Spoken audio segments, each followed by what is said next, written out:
Halo teman-teman mahasiswa UT, khususnya kalian calon lulusan UT.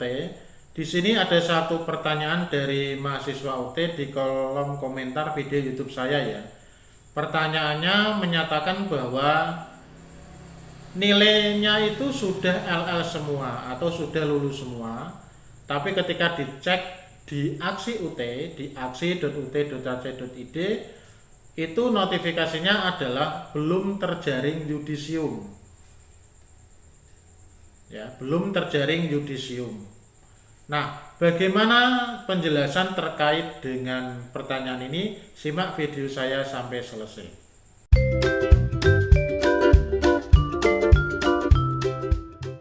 Jadi teman-teman, proses bagi mahasiswa UT, khususnya bagi teman-teman mahasiswa UT yang merasa nilainya itu sudah lulus semua, ketika akan menjalani proses kelulusan atau tahapan-tahapan kelulusan UT, itu memang harus teman-teman pahami bahwa adanya pengumuman kelulusan, yudisium, keluarnya SK Rektor itu tidak serta-merta begitu cepat langsung nilai sudah lulus semua kemudian langsung yudisium, itu bukan, tetapi perlu melalui beberapa tahap atau proses yang harus dijalani.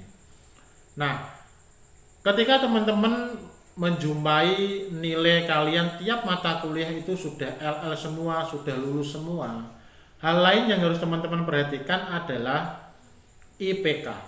IPK harus memenuhi standar IPK minimal kelulusan program studi. Nah, banyak program studi yang ada di UT itu memiliki standar minimal IPK yang sama, tetapi ada beberapa program studi yang ada di UT itu memiliki IPK minimal standar kelulusan yang berbeda. Nah, teman-teman silakan pahami standar atau syarat-syarat kelulusan mahasiswa UT, syarat-syarat kelulusan program studi di video saya yang lain. Nah, itu lengkap ya, silakan teman-teman pelajari. Nah, jadi ketika teman-teman itu memang nilainya sudah memenuhi syarat kelulusan, maka tentu proses yang akan dilakukan UT adalah melakukan penjaringan daftar calon lulusan UT. Nah, kapan penjaringan daftar calon lulusan UT dilakukan? Tentu ini sesuai dengan jadwal dan ketentuan yang telah ditetapkan oleh UT itu sendiri. Nah, oleh UT itu sendiri.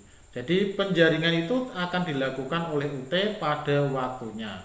Jadi yang penting yang teman-teman perlu pastikan adalah nilai sudah memenuhi syarat kelulusan, termasuk dari nilai tiap mata kuliah dan IPK. Itu cukup. Nah, proses yang akan dijalani UT adalah melakukan penjaringan daftar calon lulusan UT. Nah, ketika penjaringan calon lulusan UT itu sudah dilakukan oleh UT, ketika teman-teman cek di aksi UT, maka di sana akan teman-teman jumpai bahwa kalian itu sudah masuk dalam daftar calon lulusan UT. Nah, ketika sudah masuk dalam daftar calon lulusan UT, itu teman-teman tenang, santai saja ya, karena proses selanjutnya tentu akan berjalan, yaitu proses PIN, penomoran ijazah nasional. Perlu teman-teman ketahui bahwa ijazah sekarang itu ada perbedaan dengan ijazah-ijazah yang dulu ya, dimana sekarang itu harus memakai nomor ijazah nasional, maka perlu proses penomoran ijazah nasional atau PIN. Nah, ini tentu juga berkaitan dengan sinkronisasi data yang ada di PD Dikti untuk pendidikan tinggi. Nah, itu tentu harus berjalan. Nah, berapa lama proses PIN dan sebagainya itu tentu kita bisa menunggu proses yang berjalan ya. Teman-teman selalu cek saja prosesnya itu di aksi.ut.ac.id. Nah, ketika proses PIN dan hal-hal lain yang perlu diselesaikan itu sudah selesai, nah termasuk juga nanti ketika semuanya sudah clear, maka yang akan muncul adalah SK Rektor yang menyatakan bahwa teman-teman itu sudah lulus. Jadi kalau sudah muncul SK Rektor berapa, nanti teman-teman itu bukan lagi menjadi mahasiswa UT, tetapi sudah menjadi alumni UT atau menjadi bagian dari lulusan UT. Salah satu hal yang harus teman-teman lakukan setelah keluarnya SK Rektor adalah adanya foto ijazah.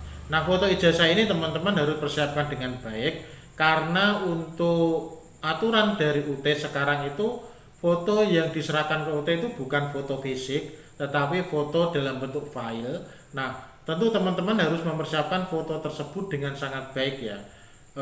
Jangan membuat foto yang edit-editan yang asal-asalan, tapi buatlah foto studio yang baik supaya nanti ketika diinput ke ijazah itu dapat dilihat dengan baik. Nah, teman-teman, tahapan-tahapan lain yang memang harus dilakukan secara rinci sebetulnya itu sudah ada di video-video saya sebelumnya terkait dengan tahapan kelulusan UT. Nah, semoga apa yang saya sampaikan tadi bermanfaat untuk teman-teman semuanya. Silakan di-share ke teman-teman yang lain agar bermanfaat juga. Dan terima kasih.